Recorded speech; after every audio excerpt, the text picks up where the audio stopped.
Hi, I'm Wine Dine Caroline. I'm a Californian living in Lyon, France, and I am here to release you from the bondage of recipes and strict wine pairings. I am a classically trained chef and a wine teacher, and I do wine tastings here in Lyon for tourists. My favorite thing about living here is having access to beautiful seasonal produce. I actually live right around the corner from a fantastic farmer's market that runs every day except for Monday. So since it's September, I wanted to highlight beans. I love green beans. These are a vegetable that I think are often mistreated, abused, and it's time to bring them back to life. So I'm gonna make a green bean salad. It's still hot as balls here, and I really want to keep eating cold food, so I'm going to make a multi-bean salad. I'm just a bean fan, you know? Yes, there are consequences to eating lots of beans, but I think the price is worth paying. I'm gonna show you how to prep green beans. So I'm gonna take each bean and just pinch off the top and the bottom, and that is called topping and tailing. It's super easy. It's a little time consuming. You can line them all up and do them with a chef's knife. Honestly, I don't mind doing this. I think it's very chill, you know? You just sort of get to exist for a few minutes doing something repetitive. One thing you'll notice is that I have a trash bowl. So having a trash bowl just out when you're cooking makes it a lot easier when you're doing your veg prep. I think one of the sort of bigger myths that we propagate these days is that you can make dinner in 30 minutes. And sure, there are some things that can come together very quickly, but for the most part, cooking just takes time. When we don't have a realistic expectation about that, I think that we can get really frustrated. But this is something that you could easily do on a weekend. You could do it together. This is something kids can do really easily as well. You know, they want to help. This is something they can help with. This is a dish that comes together really quickly once this part is over, but this does just take however long it takes. Like I said, you could chop off the bottom and the top, but I feel like you lose a lot more of it, and I just don't tend to. I don't know, I like this part. But you do whatever you want, whatever works for you. So now we've prepped our beans, and I'm going to blanch them. And what it is boiling the vegetables and then shocking them in an ice bath. This is going to protect the color, so they're gonna stay really nice and green. It's also gonna keep them right at the cooking point that you want. When you shock it in the ice bath, it's not going to continue to overcook with residual heat. You do wanna make sure when you're blanching your vegetables to put them into salty water. That's just gonna make sure that they're nice and seasoned all throughout. Keep going, more salt is better. This is at a rolling boil. I'm gonna add my veg, and then I'm gonna prepare the ice bath while they're cooking. These are very fine, they're small, and so they are not going to take very long to cook. We're talking a couple minutes. I have a serious question. Have you ever met an ice tray that didn't suck? We are going to cook these until they are done. What does that mean? It depends. I can't tell you they're gonna take 2 minutes or 10 minutes because your beans could be much bigger than mine or finer. You have to decide. I know because of years of experience that these fine beans will only take a couple minutes. They're probably almost done, so I am going to taste one to see if it's ready. Don't burn yourself. I'm gonna give those another 30 seconds. I want them to still be crunchy. I don't want mushy beans. Now I've got my beans in an ice bath. That's just water and ice, and I'm going to let them cool down now for a few minutes until they are nice and cold. This is going to protect their color and keep them nice and bright green, and it's gonna keep them from overcooking. Let's put together the rest of our salad. I always like to start with a base of alliums. It is onion season, so I love seeing fresh spring onions. I know these are really widely available in the States year-round, but here we really only get them when they're in season, and I love to work with them. I am going to just use one. I don't think we need to overwhelm our salad with onion. If you were using a normal onion, you could use just 1/4 of one. You don't need to use all of it. And a shallot is also a really good option. So this is what I'm using because it's what I have. It is not what you have to use.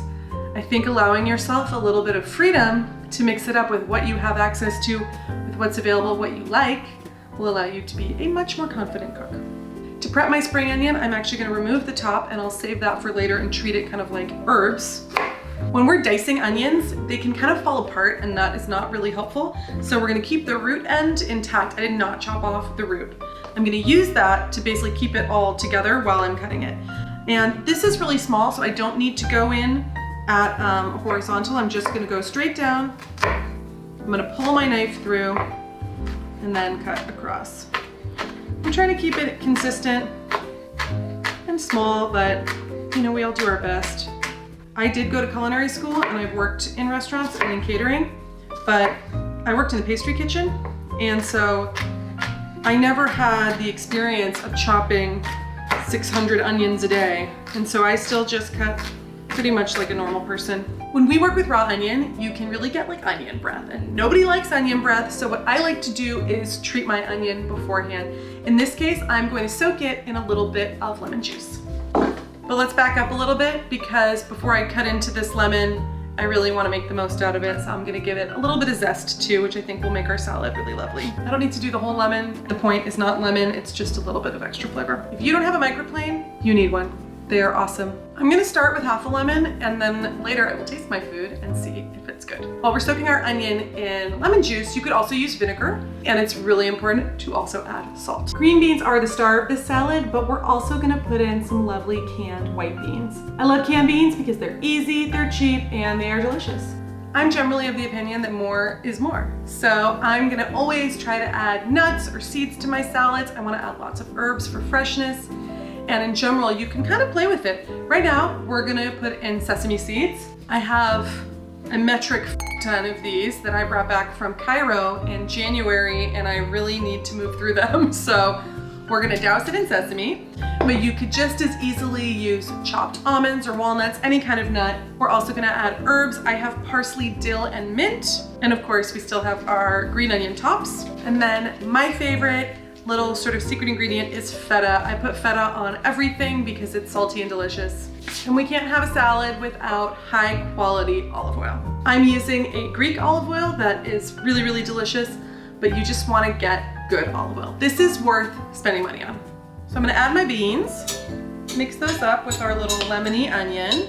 I'm going to liberate my beans from their watery bowl. They are now super cold. They're still nice and crisp and crunchy. They're still bright green, but we need to chop them up. We don't need to. You could totally leave them whole if you wanted to, but I like to make them a little bit more the same size as the other beans, and I find that to just be slightly more appealing to eat. At this point, you could easily keep these in the fridge for a few days and serve them for dinner, heat them up. They're good cold or hot. Can't do all of them at once on my teeny tiny cutting board. This thing is an ancient artifact from OXO, which is a fantastic brand. If you don't have a cutting board that has rubber on it like mine does, you really want to make sure to put a wet paper towel or a wet kitchen towel underneath your cutting board to keep it from slipping. Safety first. I also have this ancient artifact, which is my Wusthof chef's knife, back from Cordon Bleu 2009. This knife has seen things. Still good though. When you have good stuff, you don't have to replace it. Do I have a good bean to bean ratio? I think that's enough. Now I need to cut up my herbs for sure. You see I'm using a rocking motion to cut the herbs. I'm working with the shape of this knife. This is a French chef's knife. It's actually German, but this shape is a French chef's knife. And so you really work with the rocking. If you're working with a Japanese knife, like the global knives, for example, they're kind of the other shape. So they're curved on the top and flat on the bottom, and then you just go ch-ch-ch-ch. I love herbs. I work with herbs a lot. I think they just make everything fresher. You know, I'm not gonna tell you what kind of herbs you can put in your salad. You can do whatever you want. All herbs are wonderful, but you do you. I do go light on mint. I love mint, but it's really strong, and so I think it can overwhelm things really easily. So I'm gonna actually just use a couple leaves of mint. Even that is gonna give us a lot of flavor. And we're gonna roll them up. We can do this with basil too. It's called a chiffonade. You roll up the leaves, kind of stack them and roll them up. And then again, we're gonna use that rocking motion. I also have dill. I love dill. It's also pretty strong, so I'm not gonna use a ton of it. You know, the herbs are really an accent here. They're not the point. Look how handy that trash bowl is. Now we're in the really fun moment where it's just about tasting our food and making sure It tastes delicious. So I haven't added any olive oil yet. I only did half the lemon. There's a little salt in the lemon, but I'm sure we're gonna need more. I haven't put any pepper in yet either. So at this stage, we're gonna go for it. I love my little antique French pepper mill. You give it a good turn, and we've got a nice little drawer full of pepper. I'm gonna dump in my sesame seeds. You know, this is also really up to you. I'm gonna be pretty liberal with them because, like I said, I have a lot of them and I really need to keep moving through them. And I love sesame. I think it's really lovely. It has a nice texture. Almonds would be super good with this too. And then we need to oil it. Dishes that are really vegetable based need a lot of richness. They kind of lack that. So being liberal with your oil is really important. You don't need to worry about calories. Let it go, you know? And olive oil is good for you. Okay, I'm gonna taste this and we're gonna see about seasoning. It's pretty good. I'm gonna add my feta. Forgot about that. That's gonna add salt. So I'm not gonna finish salting it until I've added my feta because feta is super salty. I'm just gonna crumble this with our hands. Don't be afraid to use your hands for things. Wash your hands so you don't be a disgusting person, but your hands are a perfectly fine tool to use in the kitchen. I get really good, legit Greek feta from the farmer's market as well. For my cheese guys, and it's so delicious. Now I've got everything I want in it. I still feel like it lacks a little richness, so I'm gonna add more oil. It is also lacking a little bit of acidity, so I'm gonna use the other half of my lemon. It also still needs salt. The biggest mistake that home cooks make is not adding enough salt. Taste your food, be a good cook, add salt. We are now at a point where we can add fancy finishing salt. This is an ode to my favorite salt, which has been my favorite salt ever since I started learning how to cook when I was 16 in London, and that is Malden sea salt. I love sea salt. I love salt in general because it is such a product of its terroir, just like a wine. This is a product of where it comes from. All salt is different, and this comes from England. I think it comes from Dorset. It's nice, fat, dry, crunchy flakes, and it's gonna add a lot of really lovely texture. When you're in the process of cooking, it's better to use your cheap salt. It's gonna dissolve faster, but when you're finishing, you can use the good stuff. I'm gonna taste it again because we taste our food. That's good. Woo.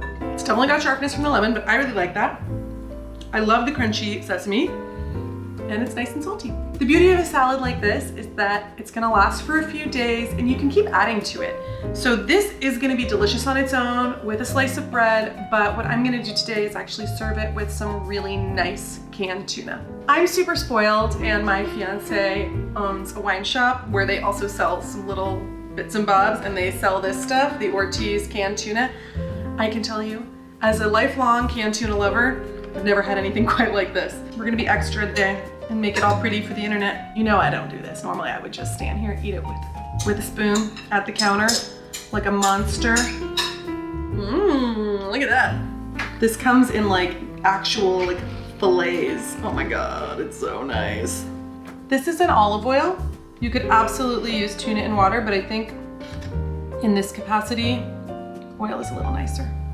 For our wine pairing, I wanted to share a white Beaujolais. I chose this because it's pretty neutral. It's a Chardonnay that's not been oaked. So it has a little bit of melon, green fruit, but mostly it's almost a little bit savory. It's got a little bit of nuttiness. It has a nice acidity because it's from Beaujolais, which is a sort of moderate climate, and it still has that nice bit of texture from the Chardonnay. The number one rule for food and wine pairing is that food makes wine taste weird. So when you have red wine with fish, it makes the red wine taste really metallic and tinny. That's something I want to avoid, so I'm never going to serve red wine with fish. Other than that, we don't need to be super rigid. Any lovely crisp white or even a rosé would work well with this dish. I like a neutral white anytime I'm trying to do sort of easy food pairing, and so this white Beauge from my buddy Jeff is the one. This is made by my friend Jean-François Pégat of Domaine Béron-Lécluse in Beaujolais. He's in the Côte de Brouy, and it's a lovely Beaujolais Blanc Chardonnay. Thanks, Jeff. The feta and the canned beans give you this wonderful creaminess. We have the crunch from the sesame, and the green beans are still crunchy. There's a freshness from the lemon and the herbs, and the tuna just takes the cake. I mean, this stuff is wildly good. I'm Wine Dine Caroline, and I'm here to liberate you from the bondage of recipes and strict wine pairings. So I really hope that this was useful for you. And if it was, give me a follow on Instagram at Wine Dine Caroline, like and comment, subscribe to my channel, and I'll see you for the next recipe. Cheers.